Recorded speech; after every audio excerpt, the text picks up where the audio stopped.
This podcast is powered by As Always Entertainment. If you enjoy this content, consider becoming a patron over on patreon.com/asalways. Other than to support this show for just $1 a month or more, you get access to over 50 exclusive episodes of the Kill Connor Clubhouse podcast that release every week the Kill Connor Club podcast isn't on. You also get a week's early access to the Spoilercast show, The Cinema Room, and plenty of cool perks such as being part of polls for future videos on our channels, as well as other early access material. With that said, please enjoy the podcast.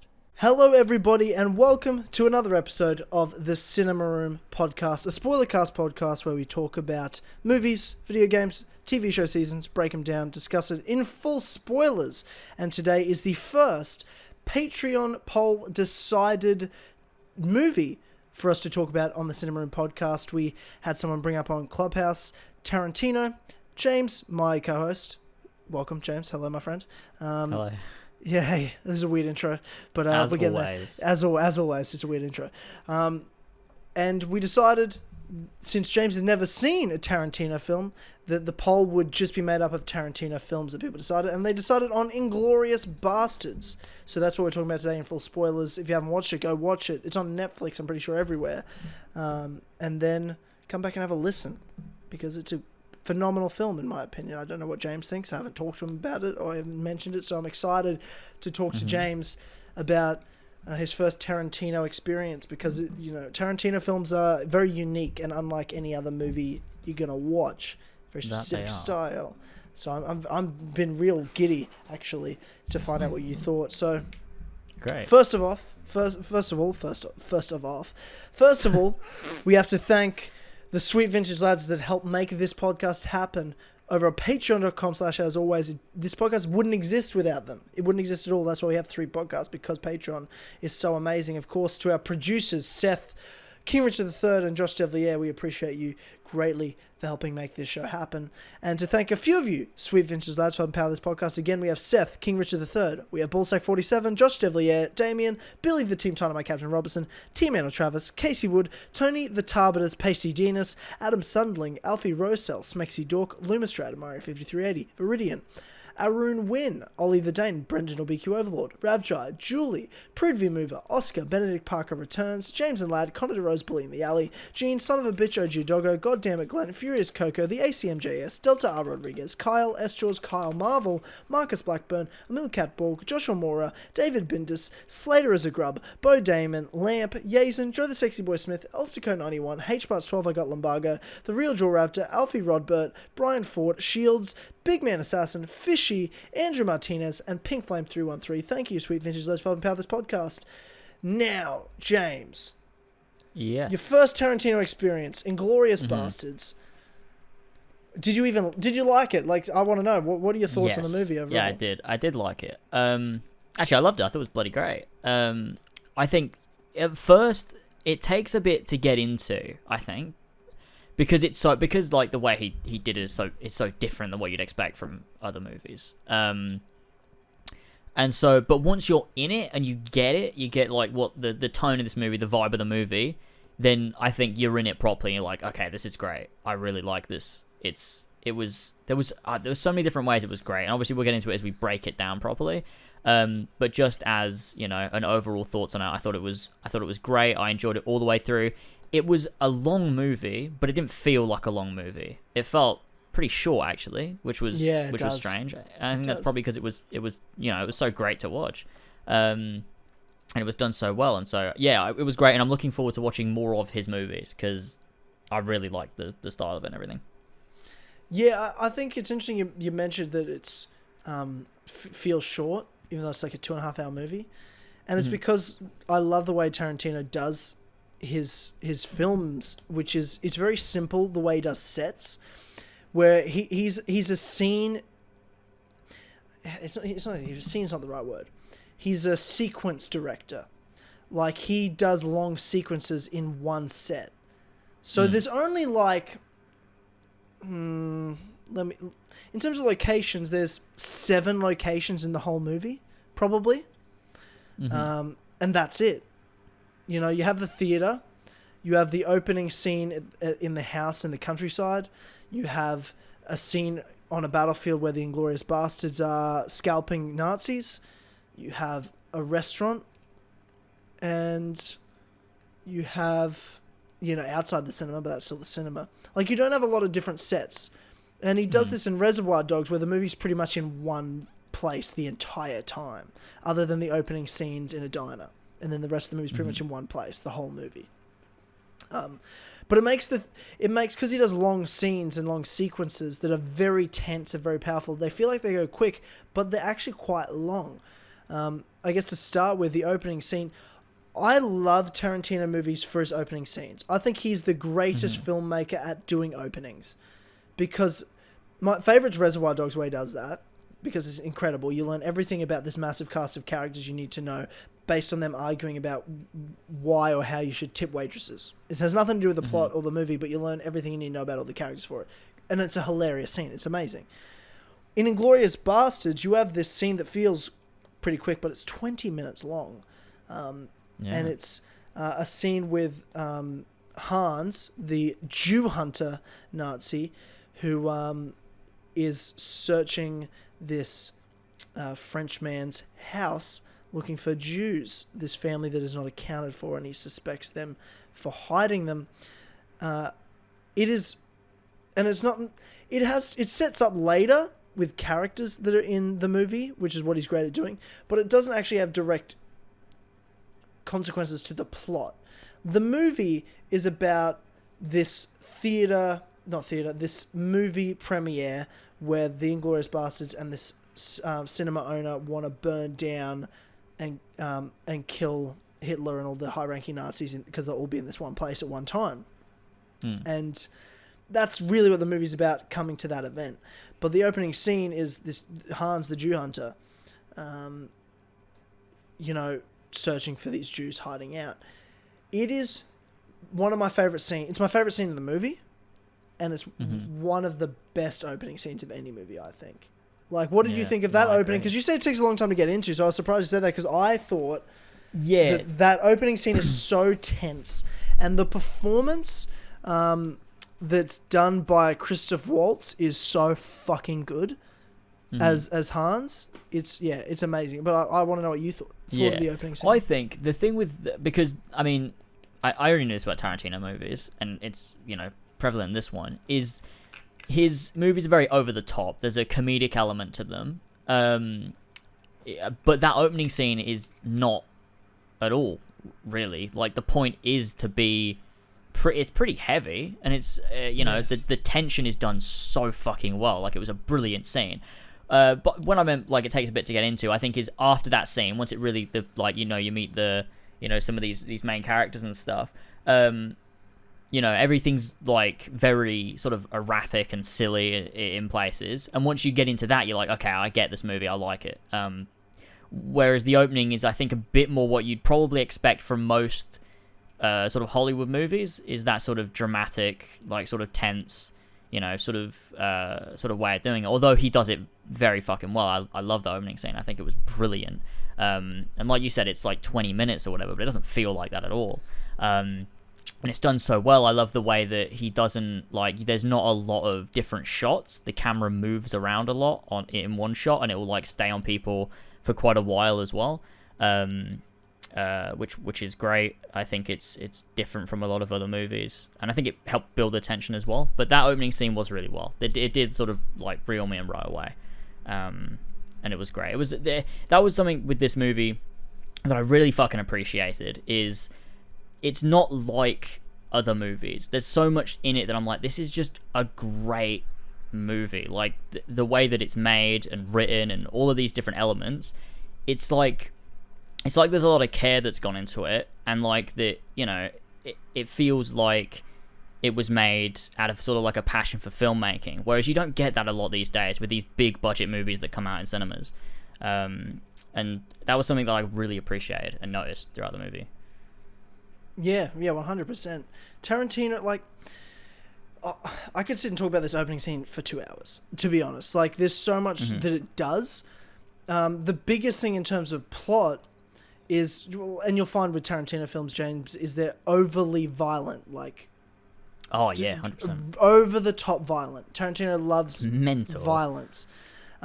But what this first scene does in terms of tension, it creates a justification for the violence that is later going to happen. So when you see the brutality of warfare and villainy that are these Nazis and Jew hunters, you then get a justification for the violence that is done back to them, like the scalping, like the burning down a cinema with all these people trapped inside. You're like, well, fuck them, they're crazy people, as we've seen.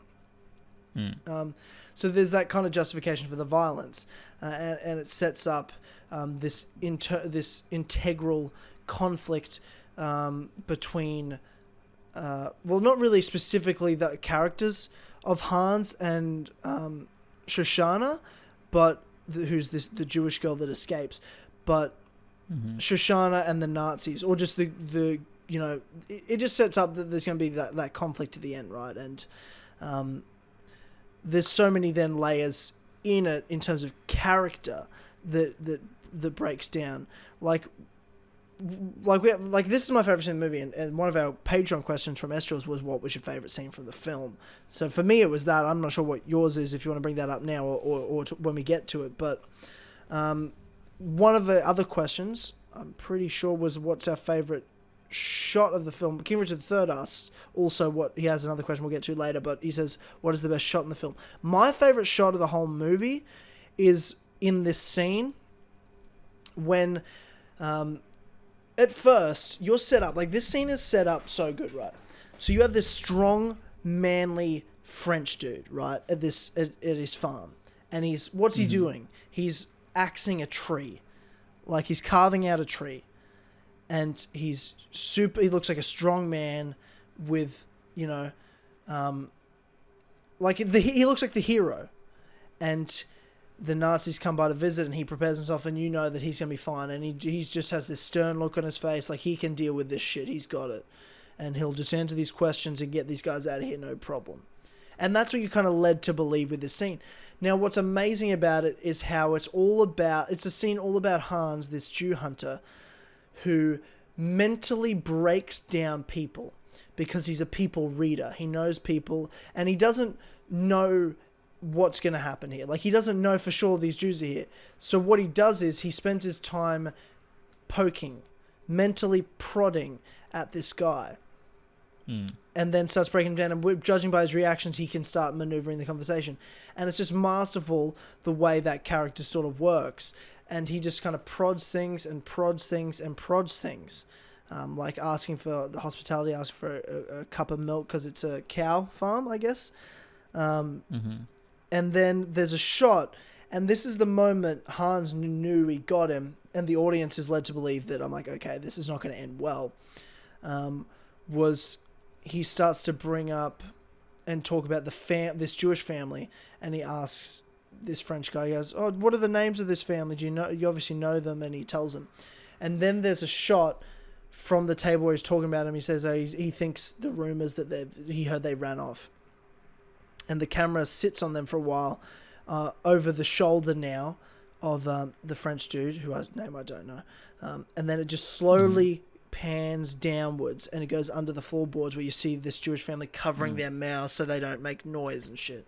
That's the best shot to me, because that's when you get the reveal of, like, okay, this guy isn't a hero, and this probably isn't going to end great.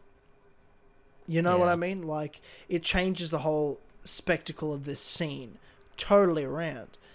And then there's this moment where Hans knows he's got him, and he literally does pretty much like flips his dick out contest on the table of who's got the bigger cock, because this French dude do has like a pipe, and he's like, do you mind if I smoke my pipe? He goes, no, of course, it's your home. And then later, when Hans just kind of, in his head, he knows he's fucking got him. He goes, do you mind if I smoke my pipe? He goes, of course. And Hans pulls out this massive pipe, like way bigger than the French dude's. And that's the moment that, physically speaking, Hans pulls his cock out on the table and goes, mine's bigger, bro. I fucking got you. He breaks this man's spirit, and then makes him admit that these Jews are under the floorboards. But Hans already knew that. Like, he figured it out, the way he's describing how he does his job because he knows how Jews think. He understands what they would do, and how they live like the rat. Like, amazing scene. That bit was really good. Yeah. That was great. It was all great. What a monologue as well, yeah, when he's talking about like why he does the job, why he knows it, the fact that he likes his nickname, the Jew Hunter, and like the other people that do his job in other countries don't like it, but he's like, well, that's what I do, it's what I've earned, and it's a good nickname, and it's just his character's set up so well, and just villainy, and then he just shoots. He gets his men to shoot the floorboards, but he makes the guy play along in the killing of these Jews he's been hiding in his house and looking after by making him, speaking English that they don't understand, and then in French he pretends like, oh, he's going to leave, and then gets his men to shoot the floorboards, and in which case one woman escapes, Shoshana, who then comes into play later on in the film. But yeah, that whole opening scene, I think it's the best scene in the movie, in my opinion, and I think one of the best openings in any film. But that's what Tarantino does best, I think. I agree. So many fucking layers. I love it. I love that first scene. I could keep talking about it. Yeah, so good. So good. I could just keep watching it over and over and over. But the way he does tension, man, like, so fucking, like, because he doesn't play music that often, and when he plays music, it's so over the top and ridiculous. So, but in this sense, just kind of like silence, pretty much. I don't even remember there being music. Maybe there is bits, but I don't remember it. Like, it's just kind of maybe small bits, but yeah. The next kind of scene in the movie sets up the Inglorious Basterds group, this Jewish American military group that's job is to pretty much go in, kill Nazis behind enemy lines, like some special forces unit, and Brad Pitt's their leader, Lieutenant Aldo Rain. And they like introduces them and shows, I guess it's just a complete opposite to the scene we're just used to with seeing how the Nazis operate, and these Americans just kind of like, it's like almost comical, right? Like, what did you think when you've seen that scene? You've never seen Tarantino film, you get this amazing opening scene, very tense, and then the next scene you get these guys scalping Nazis, just so over the top. Yeah. That was the thing. It sort of came out of nowhere. And although I knew Tarantino did a lot of over-the-top shit, like that was sort of his thing, it was like this tonal shift of, oh shit, wait, what is this movie meant to be? I don't understand. Like, is it meant to be this tense sort of like dramatic movie, or were they going for more of like a comedic tone? Like, what is this movie meant to be? And once you get into it, you sort of realize it's like a mix of everything, and it's done really, really well. It doesn't really have it doesn't really have a identity in a lot of ways, because it flips a lot all around depending on the scene, but it's kind of done so well it doesn't matter.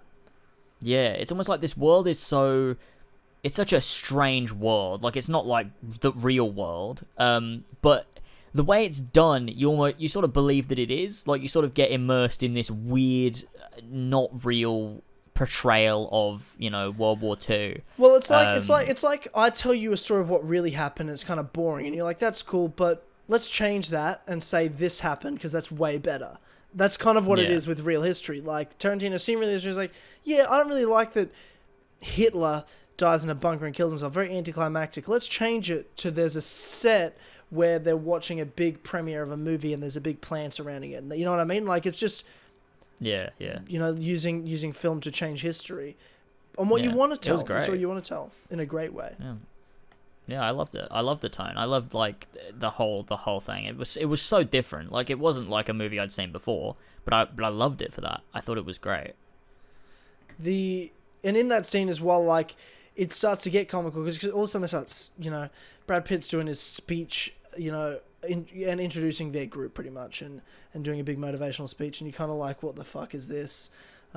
This is a bit different. And then you jump between Hitler, and they're talking about, they kind of have that moment of introduction of the Inglorious Basterds, because they're talking about the Jew bear and or the bear Jew or whatever, and like these group members and shit. And then the next scene you just see, by the way, the first character that is getting scalped is actually Quentin Tarantino himself playing that guy. Okay. Yeah, but it's just the Inglorious Basterds are dropped into France, then they're just killing a group of German Nazi soldiers, scalping them, and it's just like overly violent. You're like, holy shit, these guys are fucking savages. And then the big Bear Jew comes out when the main guy of the Nazi group won't give them the information they want, and he beats him to death with a bat. And it's not like a movie where in most movies you're led to believe that when you have that moment of horrendous violence, he's going to swing at him and it's going to cut away and you won't see it. You know what I mean? Or it'll be an angle where you'll see him and you'll see him swing, but it won't show the impact. You'll just hear the impact and it'll be a shot of maybe just his face or something, like the guy's doing his face. But no, it zooms out and makes sure you see him beat the guy's head in. Yeah. It was fucking great. Like, there's, like, I couldn't figure out, like, because obviously the movie opens so seriously, and then that happens, and the violence all has a comical tone to it. Like, I feel that's intentional. And it just sort of, it was so different from what happened before, from, like, you know, the opening scene. But it's sort of like, once you get into it, like, you get into sort of what he's trying to do with this movie. It's just, I don't know, it's done really well. There's something about it. Like, it's not, the violence isn't done like other movies. It's done in this way where it's almost like, I don't know, like, normally in any other situation, like, the shit that he's showing is, like, horrendous. Like, if you were to show that same sort of stuff in Game of Thrones, for example, who also, you know, does violence in a very realistic way and sort of shows everything, it's way more dramatic and like sort of horrifying in, like, Game of Thrones. But in this movie, it was almost just, like, funny. It was just like, you know, it's the same sort of thing, but it was funny in most cases. Yeah. Well, the Bear Jew, or Donnie, he's, you know, commentating him beating this guy's head in with a baseball bat, going, yeah, Donnie has knocked it out of the park, like, you know, because he's just killed this fucking guy. And it's just like, you're sitting there and they're all clapping, and it's just like, it's so... Quentin Tarantino movies are so ridiculous that it becomes funny. Like, it's so over the top. Like, even one of the Patreon questions from Mark, he said, did anyone else find parts of the film funny? Even when they weren't meant to be, stuff like when the Nazis has their head caved in with a baseball bat, and the delivery of some of the lines by the main antagonist just make me laugh, and I don't know why. I think that's the point, though. It's all intentional, yeah, for sure. Yeah, it's meant to be funny. Like, it's meant to be... It's weird because the movie does change. Like, some parts are very clearly serious, and then some parts are just, like, just ridiculously funny. It's like, let's just make this over the top and fucking stupid, but, like, it fits with the world that... like the world that he's built here, that's, you know, a ridiculous world. And yeah, that stuff is very clearly meant to be funny. It's written to be funny. He didn't write that to be serious. Why do you think it works that they can change like that? I don't fucking know. Like, I was thinking it while I was watching it. I was like, why does this work so well? Why does everything work so well? Like, this movie's so fucking ridiculous, and everything, like, it switches, like, they can do these amazingly tense scenes, and I cared about all the characters as well. I was like, I like all these characters, like, but it's not written the same way an all movie would be written. Like, there's not this, you know, they don't have character arcs and this character development where you can get invested, but for some reason, I liked all of them. I liked all of the characters, and I don't know why it works. I don't know why. It all just works. Do you think so it's the setting being it's World War II? It's not something that has to be explained. Like, you kind of understand inherently, based on who they are in terms of a nationality. That there's no time waste on that. It doesn't matter. Yeah, that might be why. But you also know all you need to know about these characters from their introductions very quickly, and Tarantino's great at explaining it without explaining it, obviously. He doesn't need to explain who these characters are and get you invested in these characters by showing you what their goals are for the movie. He does it by getting them to do something. Like, you know, Brad Pitt's character gives a speech, and you know what type of person he is from that speech about who they are. You know what Hans is like and the way he does everything, and how inherently good he is at reading people and breaking people down mentally from his first scene. That has nothing to do with the plot of the movie. It's just, you know, based on that. And then you have this, you know, Jewish girl, Shoshana, who runs away and escapes this horrific scene, and you know that she's a fucking survivor. Like, that. Those are just things you need to know about, and that's it. There's nothing else really. You don't even know the goal of the movie, because you don't even know what the movie's really about until halfway through the movie. Yeah, because it just sort of flicks around to different things happening, like setting up characters, and eventually like everything comes and makes sense, and it's like, oh, I see where they're going with this movie, like all of the different characters, I guess it all links up. Yeah, it makes sense. But yeah, it's because it's weird because the main goal of the movie, the whole thing with like the cinema and, you know, trying to end the war and kill all the Nazis and everything, wasn't, I mean, although it was like the main point of the movie, it's also not really the main point of the movie either, because the best parts and the, you know, the bits that are really great to watch aren't really related to that at all.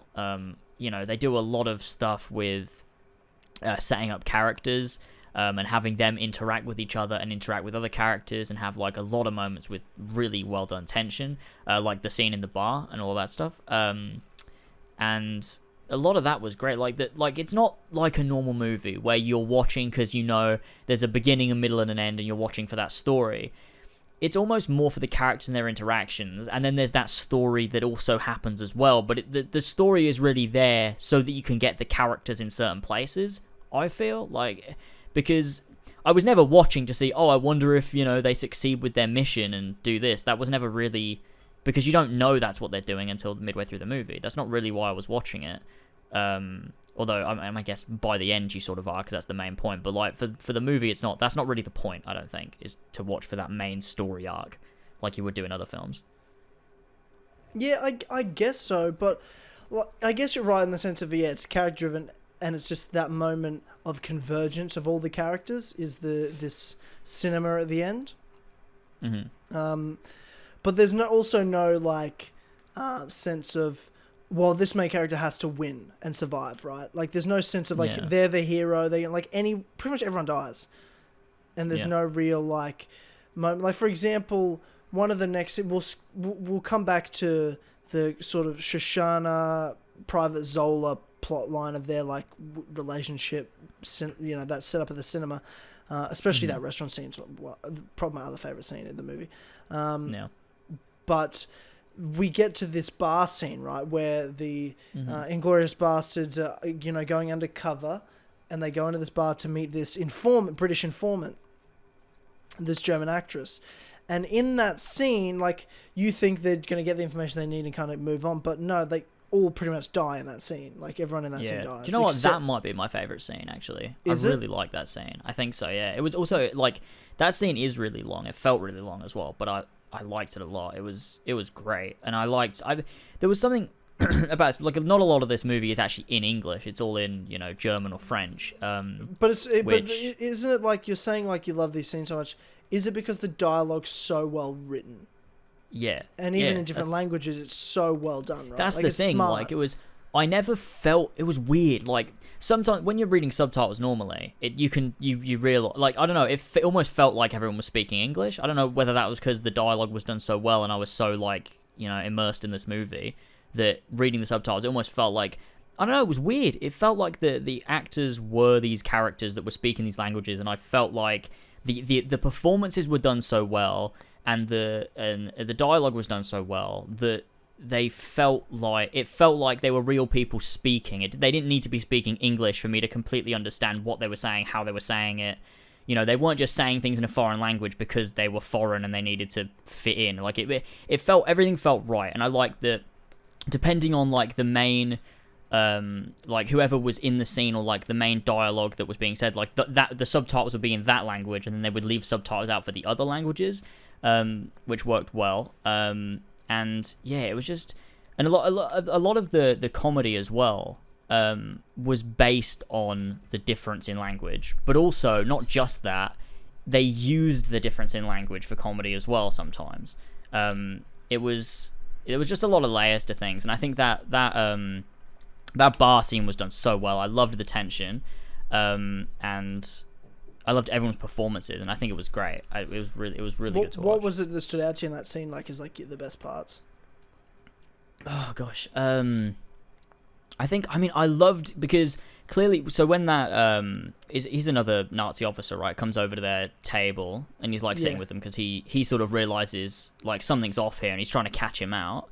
I sort of loved their whole back and forth, the way that he was trying to catch him out, but also Michael Fassbender's character sort of knew what he was doing, like, he knew what he was talking about, and it was like, which one of these is going to win? Because it wasn't obvious, you know, are they going to get out of this, Like, who's gonna win? And in the end, and no it lasted a one wins. while. Like most movies, scenes like that don't last that long. Like it's very quickly it cuts off. But because the dialogue is so smart, because the dialogue's so well done, they sit there and make you wonder: is anything going to happen, or will they get away with it for a long time, for a realistic length of time? And then like you just said, none of them get out. Like the actress just survives; she gets shot where everyone else in the scene dies. Yeah, and as well with this, I think that not only is the dialogue done so well between the characters, it's also because they're not speaking English, you have to read the subtitles, you're really paying attention to what these characters are saying. I think that actually adds to the tension, because you're reading it rather than just sort of hearing it and just sort of like passively observing it. Because what's being said is the most those important subtitles thing, helps. Yeah, I think you're really focusing on the dialogue. I think that actually enhances the movie, everything, not being in English for the most part. Yeah, that is a really great scene, and then it's such a ridiculous, culmination moment where they're holding the guns to each other's nuts, and then they just start shooting each other, and then everyone just gets fucking shot to shit.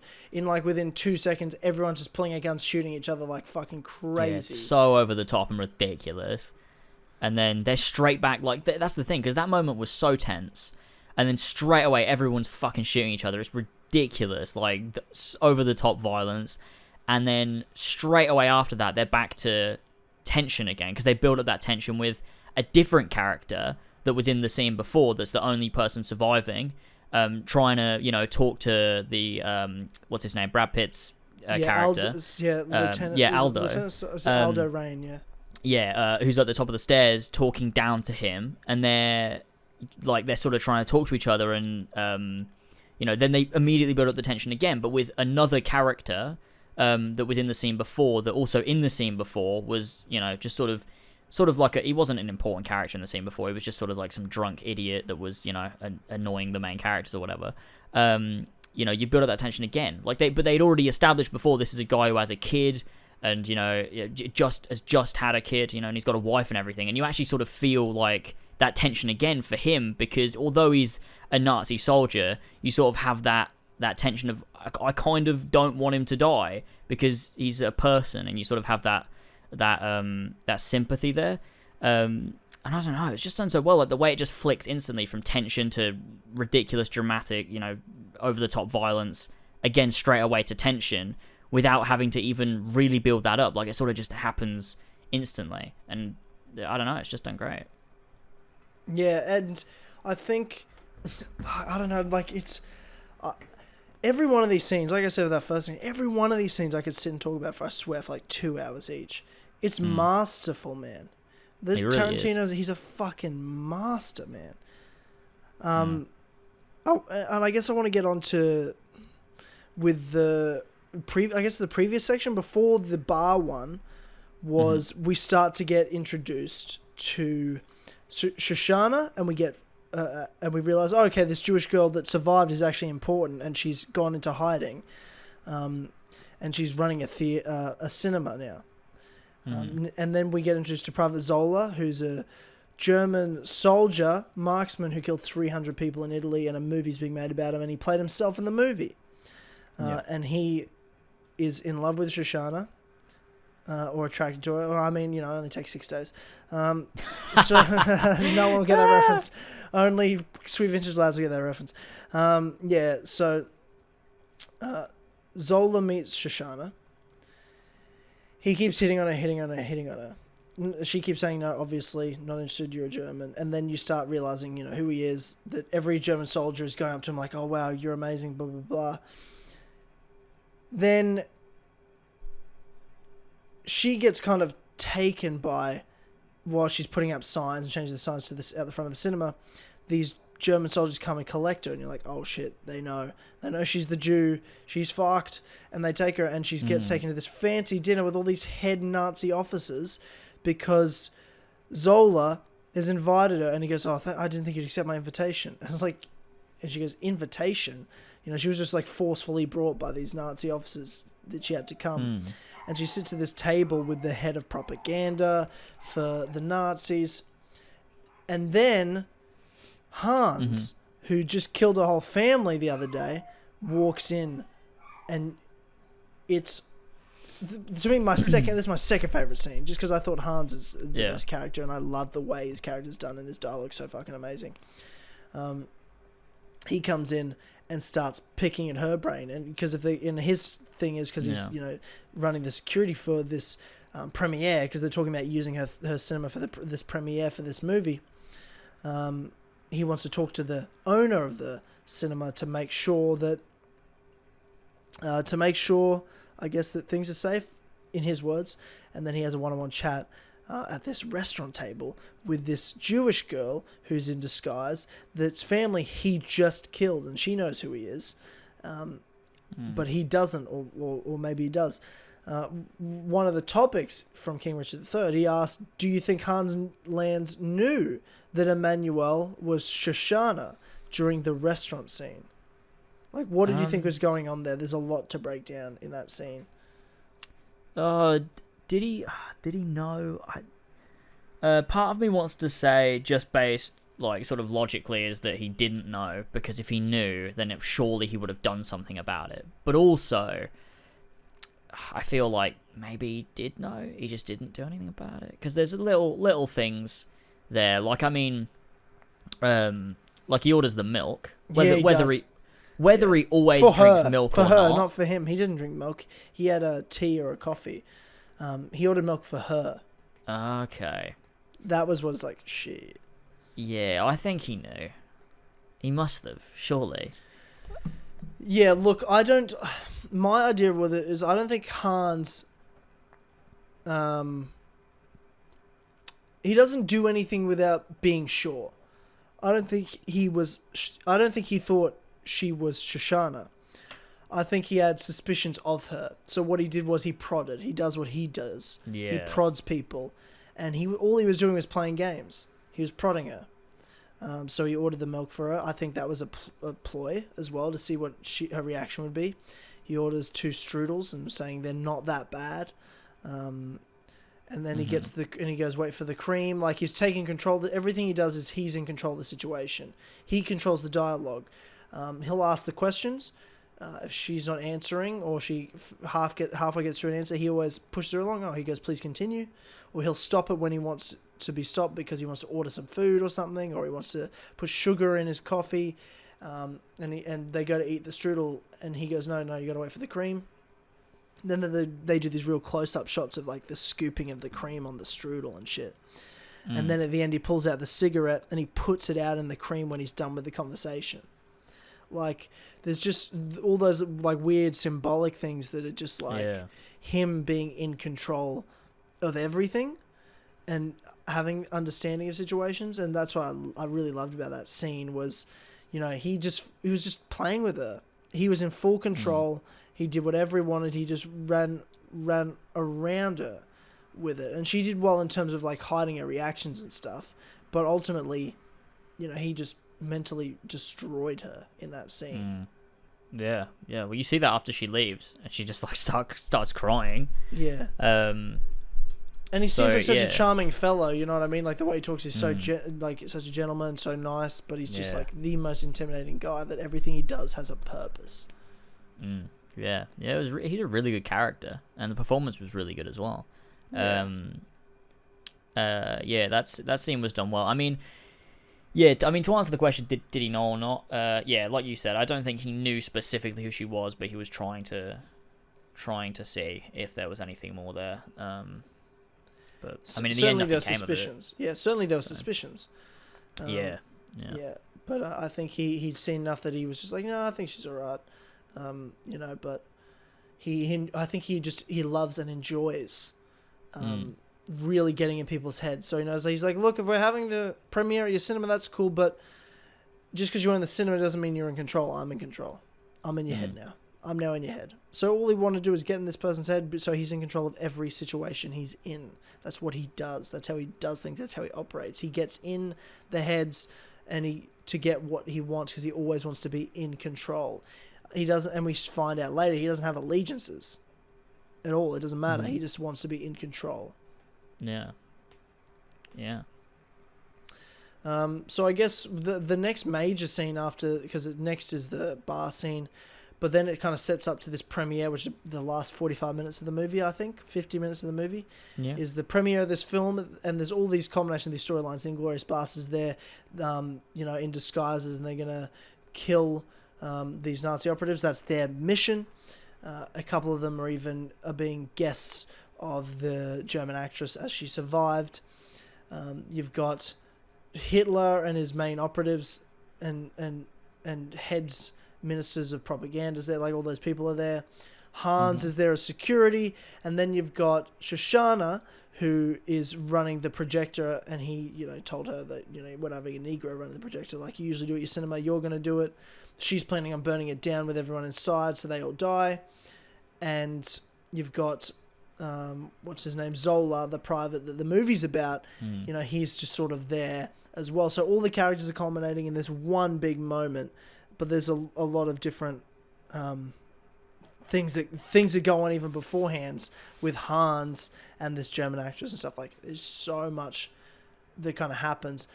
I'm curious, like, for someone that, you obviously know this isn't the real world, but at the same time, what was your expectations going into this? Because Hitler's there. It's like, well, that's not how Hitler dies, so yeah, that's not going to happen. What was your sort of reaction to how it all played out? Well, I mean, for the movie, I mean, most of the movie, I kind of got a feel for what the movie was like, and I mean, I already knew sort of how Quentin Tarantino did his movies, and so I pretty much went into this final section thinking, okay, so he's gonna just kill Hitler.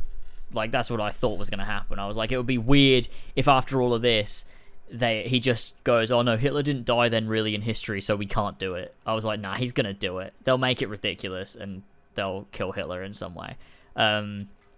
So I was expecting that to happen. But I mean, other than that, everything plays out well. All the different storylines come together. All of these characters that have been built up really well, and I think it's all done great, and then everyone dies. So everyone dies. Yeah, pretty much everyone dies. So at the start of it, like, you get this moment where Hans interrogates the German actress. He has his suspicions of her based on the shoe that was left of hers at the bar.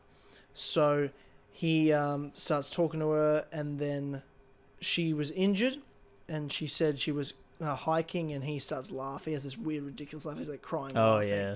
And it's just so like awkward and uncomfortable for everyone, but for him, he's just like, no, this is me taking control of the situation. He's just such a consistent character. And I love that. And then he's like, can I see? He takes her shoe off, and everyone always does what he asks. Like, that's what is so interesting. Like, because he's so in command. But it's also part of his downfall was because he thinks he's that good that it works on everyone all the time. Yeah. So he then, like, literally as soon as he finds out she's a traitor, he literally jumps across the chair and strangles her to death. Like, he's a fucking intense, as collected as he is, he has that moment of, like, unleashed rage. And then we switch to the projector room where Shoshana's there. Private Zola comes up, and he's leaves the sort of his premiere with all those people because he wants to see her, and she keeps rejecting him for the millionth time. No means no, bro. And she pretty much says no means no. And he just like barges in and like kicks the door down and is like, you don't say fucking no to me, blah, blah, blah, blah. But at the same time, she's kind of in his head and in control of him, because as soon as she gets behind, close the door, he suddenly becomes like, oh, yeah, okay, yeah, I'll do that. Yeah, we're going to do it? Yeah, sweet, sort of thing. Like, he turns off of his rage, and then he goes to close the door. She shoots him. But actually, what's interesting? I only just realized this. You know how I said the thing we learn about Shoshana's character in the opening scene is she's a survivor? Like, that's who she is. That's why she gotten through it, because she's tough. The thing about Zola is he's a survivor too. Yeah. He's a guy that survived and killed 300 enemy soldiers in Italy at the top of a bell tower that he was trapped on for 3 days. He is the whole story of him and this movie that they made about him is him as a survivor and a German hero. So you've got these two survivors there, and he closes the door, lets his guard down. She shoots him, but he survives as he does. And when she has this weird moment of like remorse, for like even a split second, like after she shot him, she almost feels bad, looks at him, goes to check on him, and it's kind of like, wait, what? She turns him over. He's pulled out his gun, and he shoots her like a bunch of times. Again, over the top violent. Yeah. What did you think of that whole section? Yeah, you know what? Pointing that out, that's pretty good. The fact that they're both survivors for different reasons. They both let their guard down, and they both die by each other. It's quite poetic in that way. That's pretty good. Yeah, only just thought of that. It's almost like I have a degree. In cinema studies, almost like I have a degree in it. Almost, but, you know, yeah. Almost. Yeah, you don't know. I don't know. I don't. No, you definitely don't have that. What a waste of $25,000 of my time. I did love that exchange, but at the same time, her plan still goes on, and and she sets it up, and she has a friend that usually runs a projector set fire to these. I love that Samuel L. Jackson also just has random narration throughout this movie. You know, I noticed because I heard it a few times, and I didn't notice until the last time. I was like, wait, that's fucking Samuel L. Jackson. What the fuck? Just doing random bits of dialogue in the background. Because and he's explaining why they use the film burns 3 times faster than paper. So like that's what they're going to use to burn down the cinema so fast. They're just going to use the film reels. So they start burning down the cinema. They've locked all the doors, and all these like the most important German people in the world are all in this one place, including Hitler. And the fire sets, and Hitler's losing his shit. He's like, you know, going crazy. But then the Inglorious Basterds are there, and they just fucking shoot the shit out of him. Like, when you saw that for the first time, were you surprised at all? Like, I know you said you kind of saw how this movie was going in terms of what it's going for, but were you still like surprised? Like, holy shit, they just killed Hitler. A little bit, but at the same time, I was sort of like, yeah, it kind of had to happen though, because it'd just be strange if they didn't do it. But it was, I guess, it was also like, oh, okay, they actually did it, and that's what they're doing with this movie. This movie is just ridiculous and not what happened in real life at all. It was good, but I did expect it to some degree. Yeah, true. Yeah, that makes sense. But during that time, because Hans had caught the German actress, she knew that her dates were also spies. So Brad Pitt's character and one of the other guys were captured. And they were interrogated by Hans, and you think, well, they're fucked because it's Hans. But then Hans has this moment of like, you know, he's explaining the situation. He pours them all wine, which is different. It always isn't funny because, again, something I'm only just kind of realizing, all his scenes always involve sitting at a table drinking something. At first he's drinking milk, and then he's drinking a coffee, makes the girl drink milk, and then he pours 3 glasses of wine. He's always drinking something. Like in the first scene, he's the only one drinking because it's about him. The second time, he drinks what he wants to drink, and he forces Shoshana to drink what he chooses for her to drink. This is the first time he pours 3 equal drinks. Everyone gets the same thing. Red wine, same glasses, same amount, because he wants everyone to be of the same mind, to be a team. Because what he wants from that situation is not to be in control of them, but to be on the same page as them. Yeah. So like that's why he does point. That. Yeah. Fuck, I'm good. Fuck, I'm the man. And yeah, so he then pretty much tells him, he's like, if you guys plan goes through, the war ends today. And I don't really want to help you win the war today and then be pulled in front of a Jewish tribunal and tried for my Jew hunting. So your commanding officer is going to make a deal with me. I'll let you kill all the Nazis and Hitler, end the war, as long as I'm a free man, safe, and I get all these different demands. They agree. They make it happen. And Hans is escorted out, and the cinema's burnt down. Hitler gets killed. Everyone in the cinema gets killed, including all the Inglorious Basterds that are in there. Shoshana, Zola, everyone's dead. The only characters that are alive is Lieutenant Aldo Rain, the Brad Pitt's character, one of his Inglorious Basterds, and Colonel Hans. And then the last scene is this ultimate betrayal, I guess. Well, just them saying like, look, they kill Hans's guy, and he's like, yo, you can't do that. His safety was part of the deal. They go, we don't need him, we only need you. And then they said, you think you're going to be safe, everything you've done, you're going to take that uniform off, and you think you can live a normal life. We're going to make sure everyone knows who you are. And he carves the swastika into his forehead with a knife, and then just goes, I think this is my masterpiece, and that's the end of the movie. What do you think about how it kind of, like, I guess, wrapped up, ended? Yeah, it kind of wraps up full circle, because the first time we're introduced to the Inglorious Basterds, that's what they're doing. They show, like, that's the sort of the thing they do with all the, like, they mark all the Nazis that they let go, and then they do it to Hans at the end, and I thought it was good. It was a good way of ending it. It didn't feel like there was anything left undone. It felt like everything was wrapped up. They told the story. They had a bunch of great moments, and that was it. Like, the ending felt good. It didn't feel like, because you get some movies where the credits roll and you're like, oh, I'd like to know about this or that, or, what happened here, but it didn't feel like that. Plus, I mean, one of the main reasons might be because everyone's dead, so there was nothing really else to do, other than, the people that were alive got wrapped up just before the credits anyways. And so I think everything ended nicely. It was great. And that was it.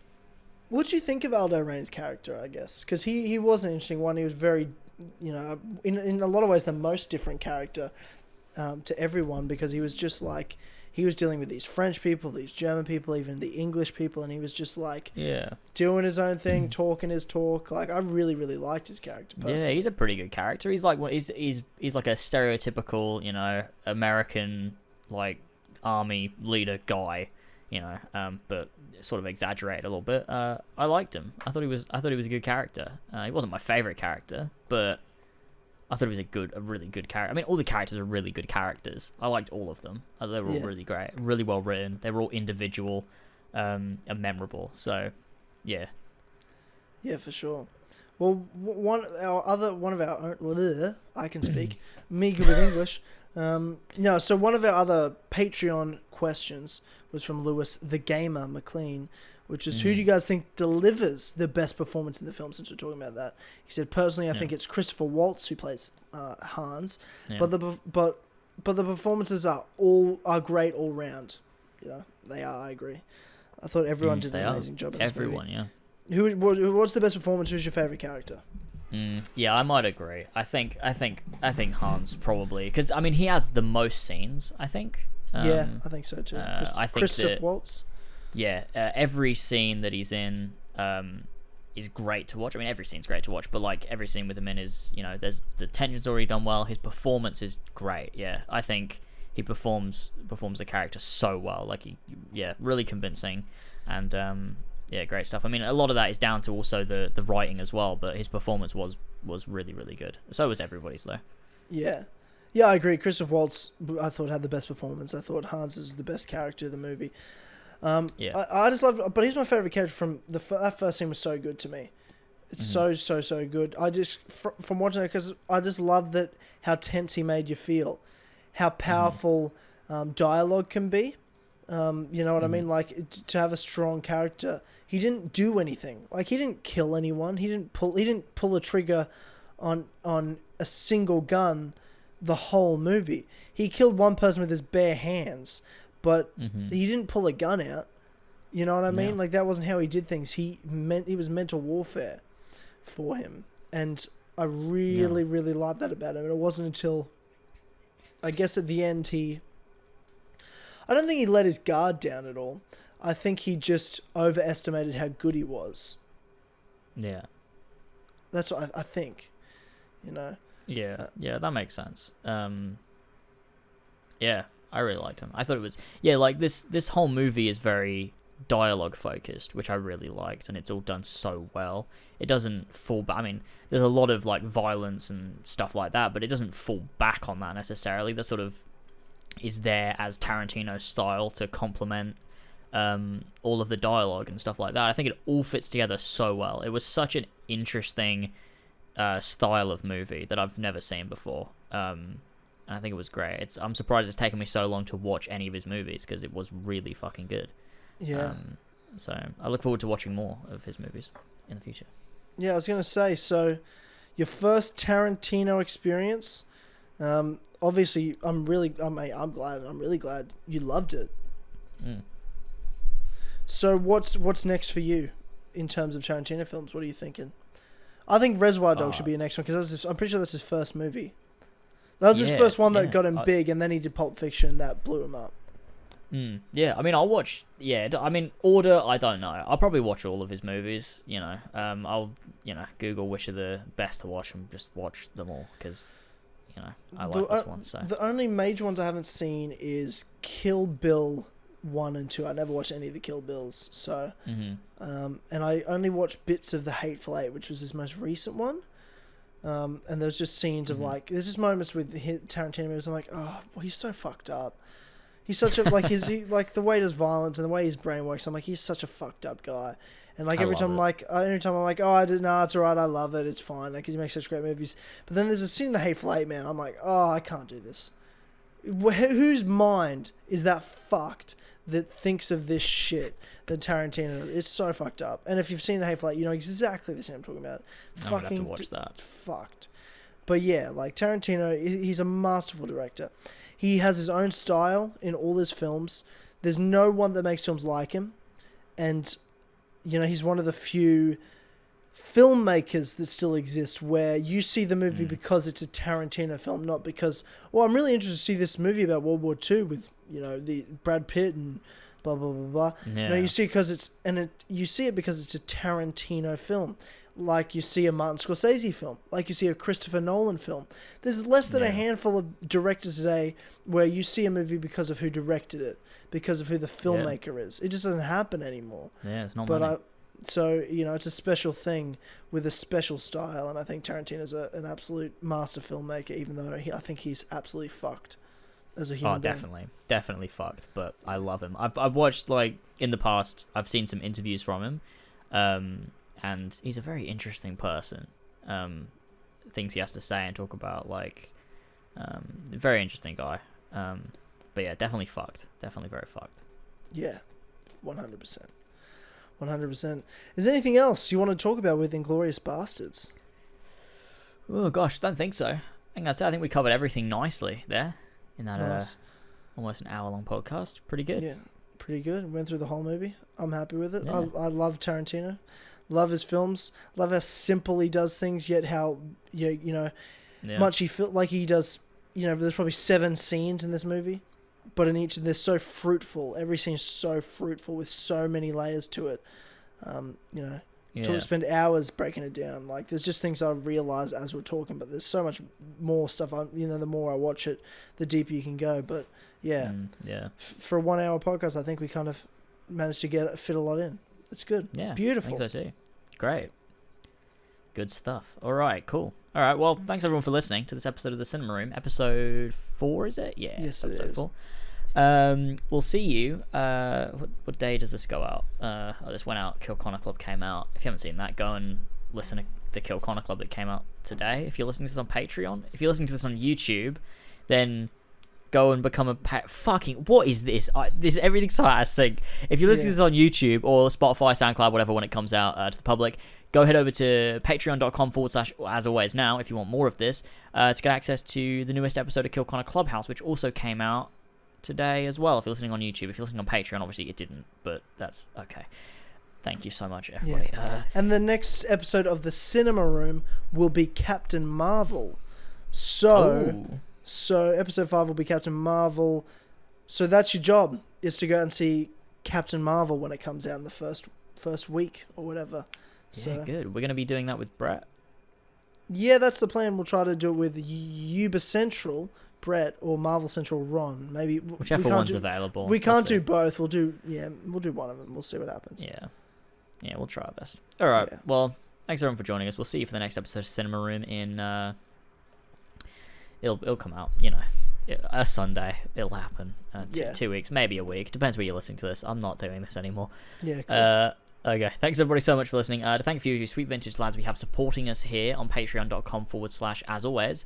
We have Seth, King Richard III, Ballsack47, Josh Devillier, Damian, Bill the Team Tynamite Captain Robertson, Tman or Travis, Casey Wood, Tony the Tarbiter's Pasty, Denis, Adam Sundling, Alfie Rowsell, Smexy Dork, Lumistrad, Marif380, Viridian, Aaron Wynn, Ollie The Dane, Brendan BQ Overlord, Ravjai, Julie, Prudhvi Muvva, Oscar, Benedict Parker Returns, James and Ladd, Connor Durose Bully in the Alley, Gene, Son of a Bitch Ogeaidogo, Goddamn Glenn, Furious Coco, the ACMJS, Delta R. Rodriguez, Kyle, S. Jaws, Kyle Marvel, Marcus Blackburn, Emil Katborg, Joshua Mora, David Bindis, Slater is a Grub, Bo Damon, Lamp, Yazen, Joe the Sexy Boi Smith, Elstico91, HBars12, I Got Lumbago, The Real Joe Raptor, Alfie Rodbert, Brian Ford, Shields, Big Man Assassin, Fishy, Andrew Martinez, and Pink Flame 313.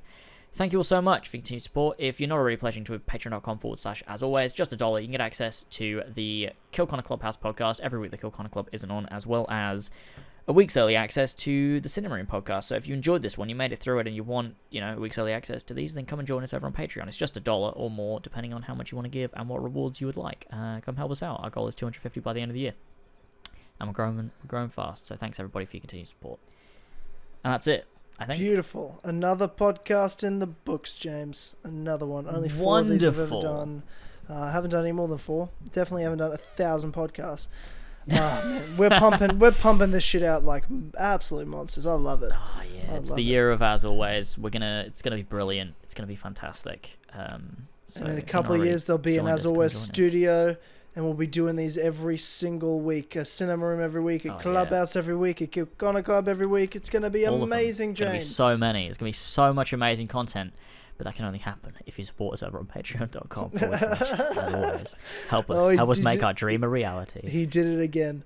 Oh, you've done it again, James. You've done it again. Oh, amazing. Every opportunity.